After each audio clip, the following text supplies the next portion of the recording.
Touch Gray Matters. I'm Dave Tonifon Sokolowski. Joining me is Mr. Barry 3D Carter. Woo!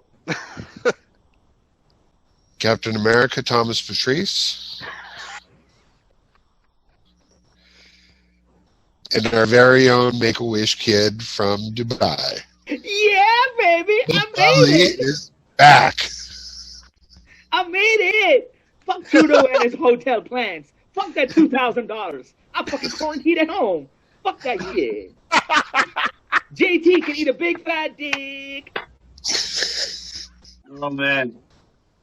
It's too bad. Oh, Jesus. Oh.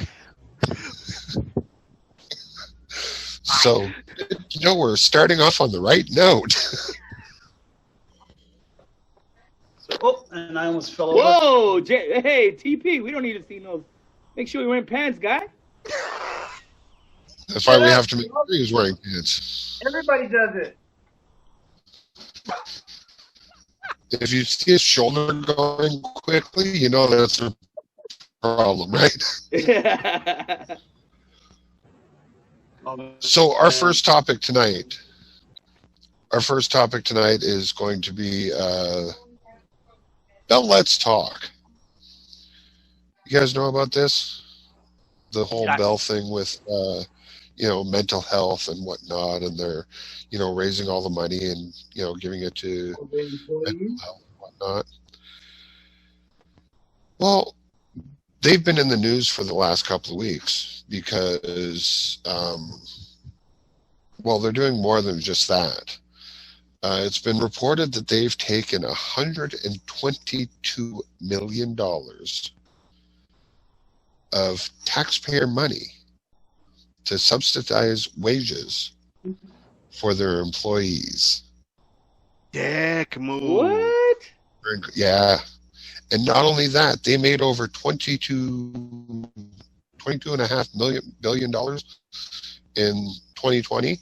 And just for fun, right after they have Bell Let's Talk Day, talking about how mental health is very important, and if you're struggling, you should go out and you should talk to somebody, and if you're having, if you're being let down because you're depressed because you're out of work or because of COVID or because everything else, like talk to somebody. By the way, we're firing 800 people.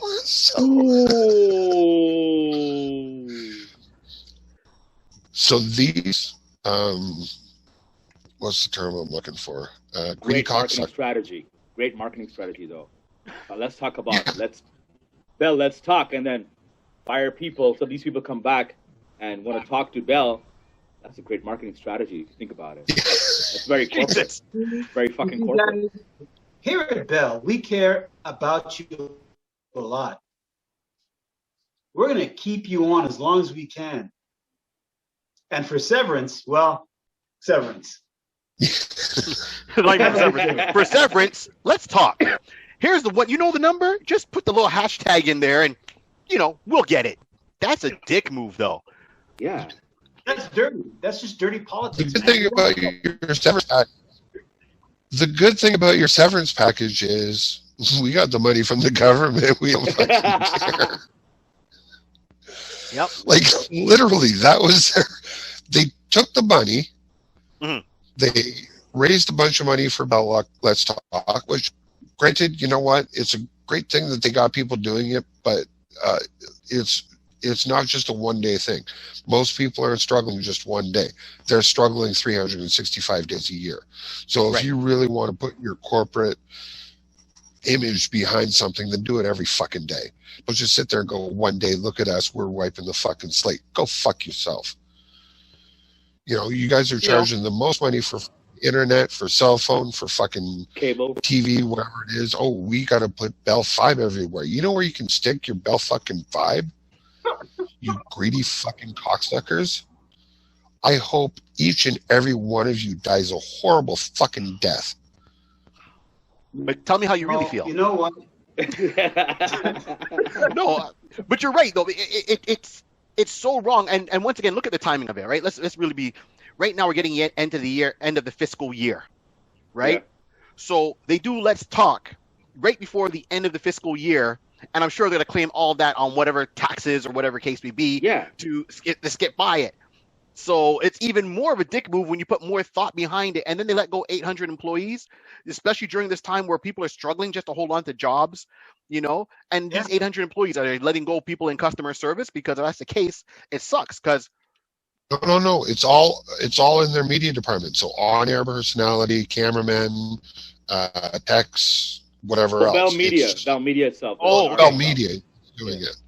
But the fact that their parent company, BCE, took $122 million of taxpayer money to sit there and say, oh, well, COVID, and we want to make sure that our people get paid, or whoever we're fucking keeping at that time.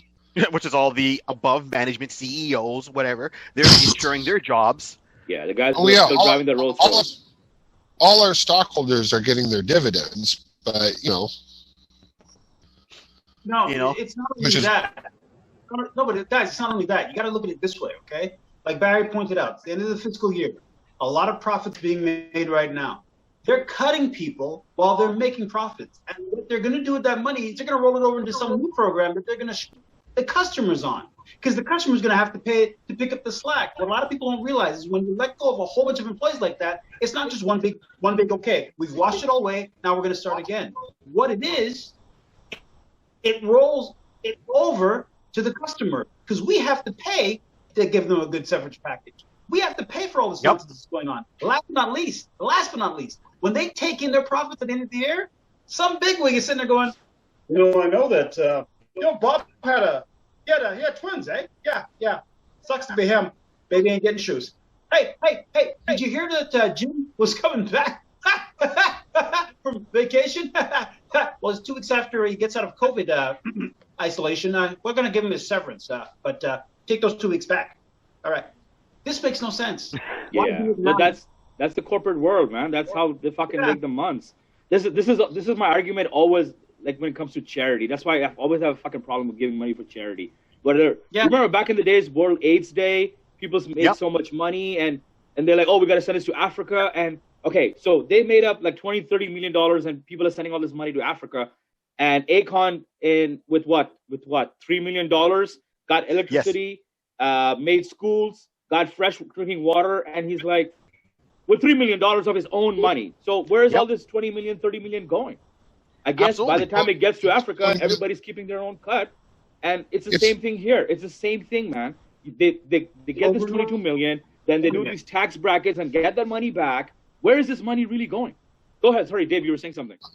No, well, because I just did a clothing drive for coldest night of the year, where getting warm clothing for homeless people and everything else. Yo, first of all, kudos to you for doing that, man. You're a fucking man for doing that, bro. Bitch of the time getting these like the shelters to accept it. I contacted 2 shelters that were run by, and I don't want to get sued by them because they probably will, but let's just say they're a military organization that's something in kind of like a Salvation type. They responded to me and literally said,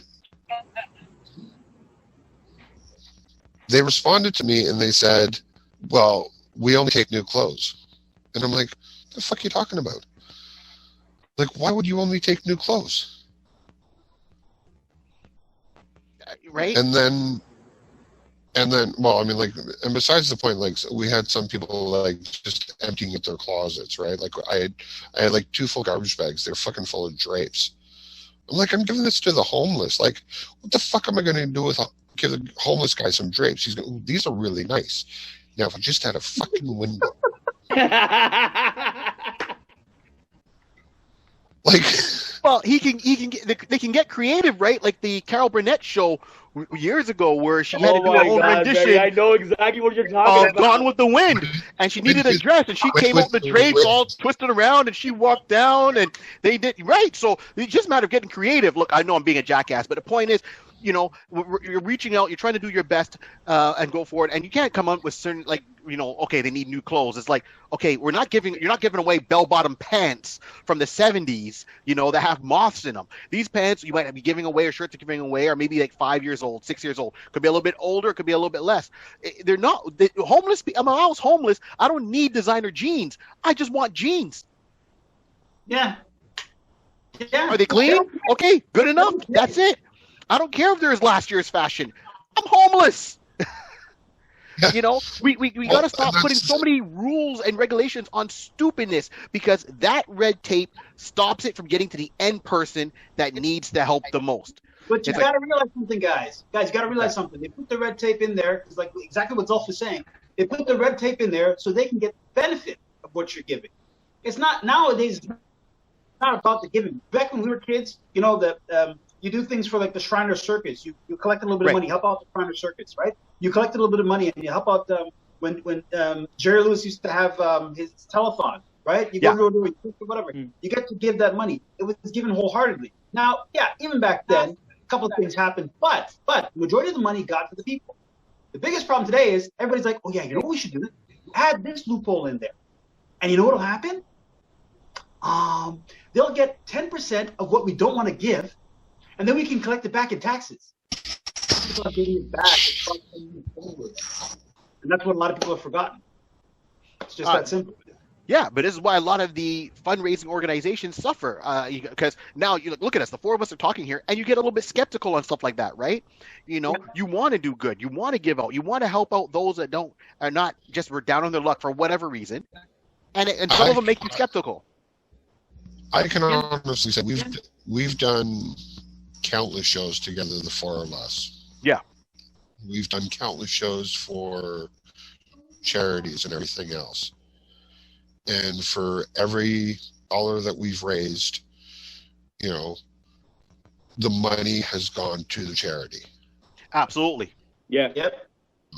I mean, like, we've always kind of made sure that, we'll take, whatever cost it was for us, like for the promotions or the posters or anything else and everything. But the majority of the money always went to the charities. Yeah, absolutely. Because you're right. We make sure it gets there. For anybody watching this, I'm going to say 90 to 95% of the comedy shows that are done from charities, the money goes to the charity. We make sure that we get that money into the hands of the people that need it. Correct. What the charity does with it once we do that, that's up to them. That's not our game. That's not our business. So I quickly Googled the salaries for the CEOs of these certain companies. So British Red Cross CEO salary, £173,000. Wow. Cancer Research UK, £240,000. That's almost like double what double that salary, and that's what it is here in Canada. I'm not going to say that you're good at math or anything, Xulf, but what's that in Canadian off the top of your head? Oh, good question. Hey, did you try rebooting it? Copy paste. It's a lot of money. Listen, it's a lot of money. Wait, hang on, guys. Do we need to add a Chinese guy to do the counting, like the mathematics? 321,000. I just did it. That's funny, and yes, we do, Thomas. Check this out. This is the salary for the Canadian Red Cross President CEO. 321,299 Canadian dollars. Well, I'm going to go and put in an application. I'm in the wrong job. Yeah, that's his fucking salary. He just got to make sure money comes in. That's it. That's your job. Yeah, but see, going back to Dave's point. Yeah, right. But going back to Dave's point, you have more independent people doing fundraisers within their neighborhood, and they're getting more good done than some of these bigger companies that advertise on TV and have that. I guess you have people volunteering, you have some people working to have to organize it. Yes, they have to get something of a salary, but it shouldn't be something so exuberant to the point that what they're getting if your salary is a big chunk of what the money is you're bringing in, that's a problem. If Dave, for example, with his organization, Right Along, is it? Not Right Along. What's it called, Dave? Sorry. Widow's Sons. The Widow's Sons. Right. So you guys can get together, and when I say you guys, I mean your organization can get together, and you can turn around and do a drive for the homeless, and raise clothes, and you can do and these things have more of immediate impact. Doesn't have to go through so much red tape. You organize it, you get out there, you collect, you drop it off, you donate, boom, it's done.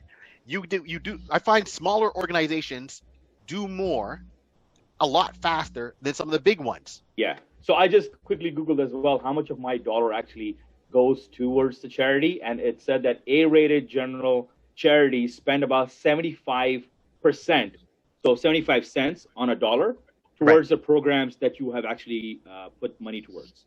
The rest 25 goes in administrative costs. So salaries, whatever, which is fine. I think that's still good. I think that's really good. I thought it would be less than that, but that's good for what they're saying. But sometimes you feel like watching these commercials, it's not the case. Yeah.